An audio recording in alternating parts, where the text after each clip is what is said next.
if you pulled over on the highway and you weren't on the logging road and you just went in the woods, you'd be in this. Who's going to walk through this?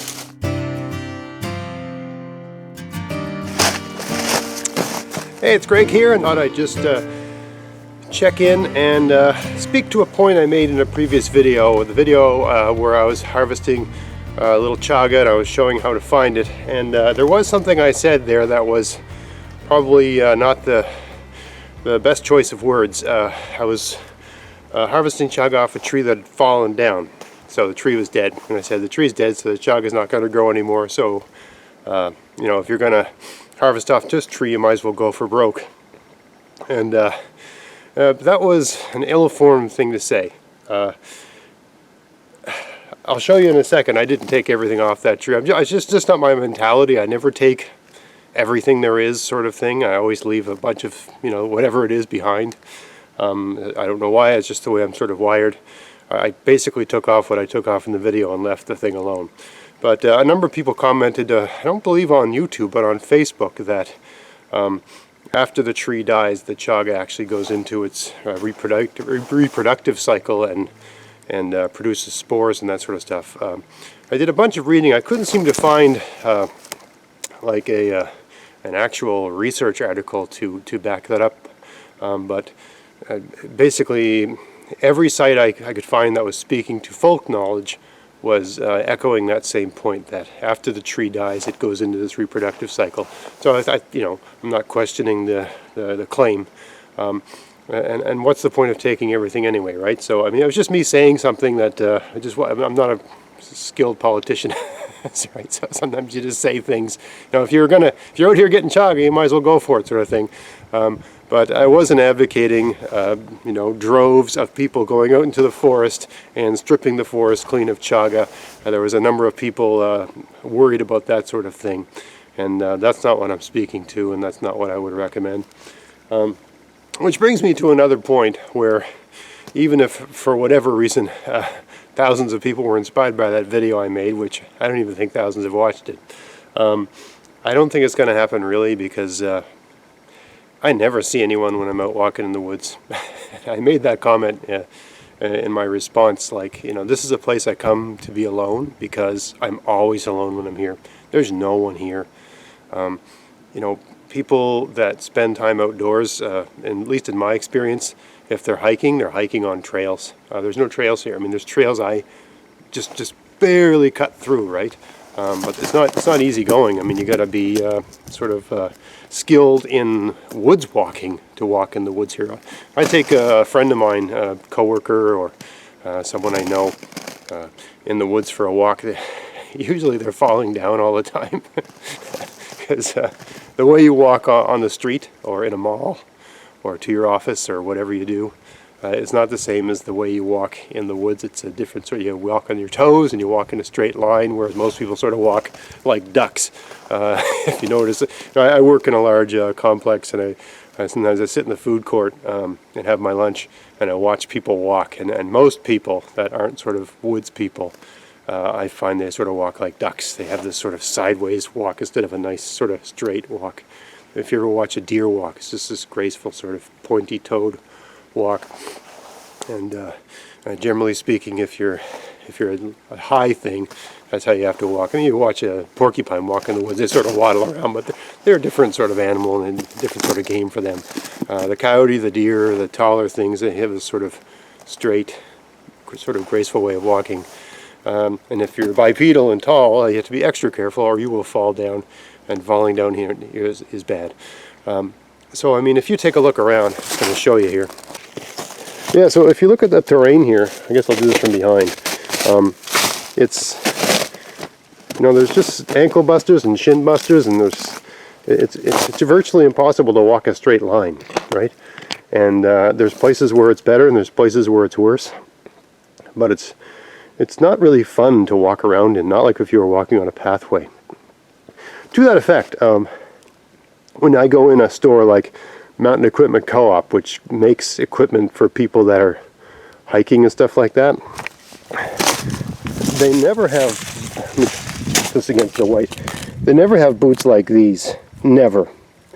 These are waterproof rubber boots that will take you to about -20°C if you've got wool socks on, because they're insulated.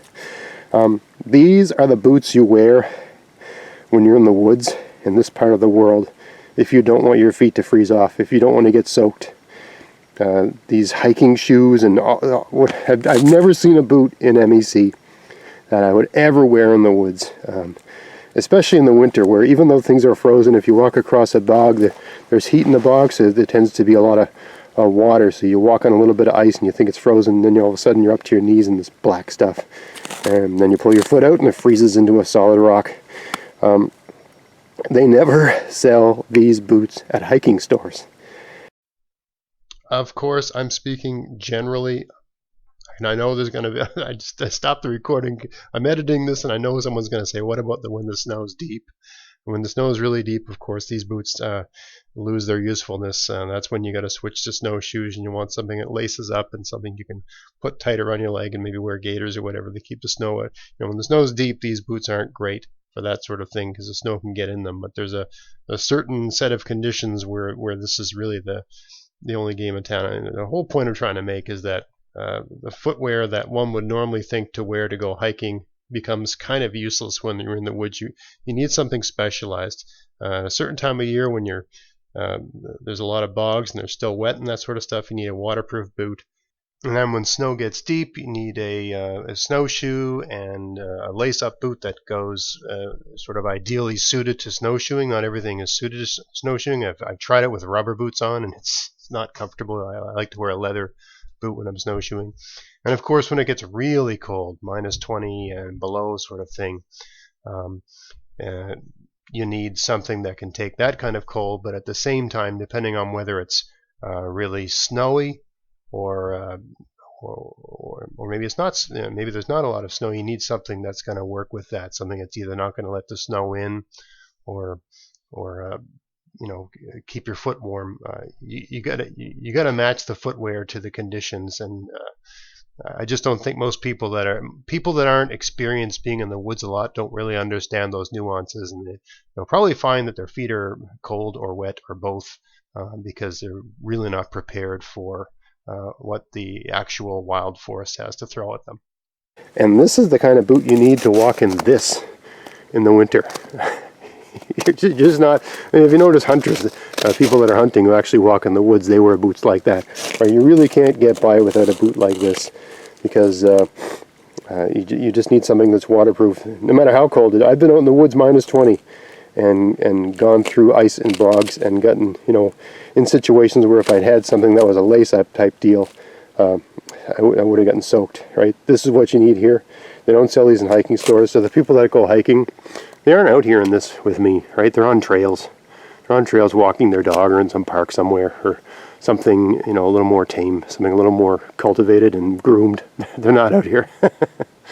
Just to illustrate a point here, this is a trail that I noticed deer have started using it because it's just an easier way to get through.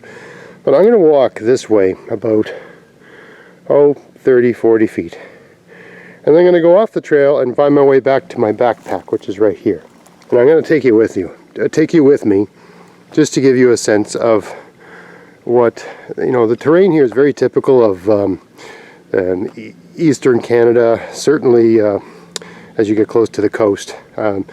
So when you get inland, the trees get bigger, and because they're not getting blown down as frequently. Right out here, the winds come off the ocean, they blow everything down, so everything's sort of in a constant state of renewal. So if you look up here, you'll notice a lot of dead trees. They all get blown down, and then these little ones come up, so it's hard to walk. So anyway, let's go about 30 feet this way. So I think, how far have we gone? We're about, okay, right about here we've gone. I don't want to go too far because it's going to be too hard to get back. We've gone 30 feet, okay? Now let's go back and see if I can do this without wrecking my camera. I'm going to go actually off the trail in the woods. So if you pulled over on the highway and you weren't on the logging road and you just went in the woods, you'd be in this. Who's going to walk through this when they're right mind? This is great if you're a bunny rabbit or something, because you're totally safe. Nothing's going to find you in this. except maybe a fox or something. But yeah, this is impossible. Look, I'm going right into this. And I'm basically swimming now. I'm swimming in this. This is what it's like walking through the woods without a trail in Nova Scotia. It's not a fun afternoon. If you're my age, you're completely winded in no time at all. Here we are, back at the backpack. Just thought I'd show you that, just to give you an example of why I don't think a lot of people are going to be coming out into the woods anytime soon. Anyway, so I hope that puts people at ease and perhaps informs those that weren't aware of that. I certainly really wasn't aware of the life cycle of chaga. It's just my general practice in the wood. I never take everything. If I'm berry picking, I take some of the berries and leave some. I've never, whatever I'm taking, I've never taken all of it. I sort of take my cues from the animals. They don't seem to take everything. And deer don't systematically work their way across the forest and take everything in their path, right? They sort of just graze and take a little bit here and there. So I just do the same sort of thing when I'm out here. I take a little bit of this and a little bit of that and leave lots of stuff behind. And again, I am not in a place where there are tons of people and we're all sharing this. This is just like a wilderness kind of area, and there's nobody here. Moreover, the place I was actually harvesting the chaga from, even though it's wild land, there's coyote and deer and bear here. At some point in time, this will be a subdivision. I have no control over that. Someone owns this land, they want to make money. I don't have any, that's the way things seem to work around here. So anyway, I'm getting off on a tangent here. Be at ease. I'm not advocating for people to go out and take chaga, and I'm not worried about it too much because generally speaking, the remote forests, the inaccessible forests that are hard to walk through, I don't think there's going to be any sort of, at least in this part of the world, in this part of the country, we have hurricanes, and we don't really have hurricanes. We get the tail end of hurricanes. We get tropical storms, and it blows all the trees down all the time, and it's just really hard to walk through the woods unless there's a trail for you. So you have to be really motivated. Maybe someone would watch one of my videos and say, "Hey, I'm going to go in the woods and get a bag of chaga," and then they try walking in the woods for half an hour, and they're like, "Oh my God, this is hard," right? The other thing is, if you're just going to pull over on the side of the highway and walk in the forest on the crown land, that's what we call the sort of wild forest here in Canada, you better know how to use a compass, right? Because you're not going to see anybody else, right? You're just going into the woods. If you don't know how to use a compass, you're going to get lost. Unless you're lucky and you can like hear the highway or something. If you don't know how to, anyone that doesn't know how to compass has no business being in the woods. In a wild, sort of, with no people around. You've got no business being in the woods without a compass. You will learn very quickly that you've made a huge mistake. So maybe that's a good topic for another video. Anyway, I hope that informed you, and I apologize to anyone that is worried that I'm trying to destroy the world's chaga reserves. That's not where I'm coming from. It was just the whole point of the video, the previous one, was just to show people where to find chaga. That's where I was coming from, alright? Thanks for watching.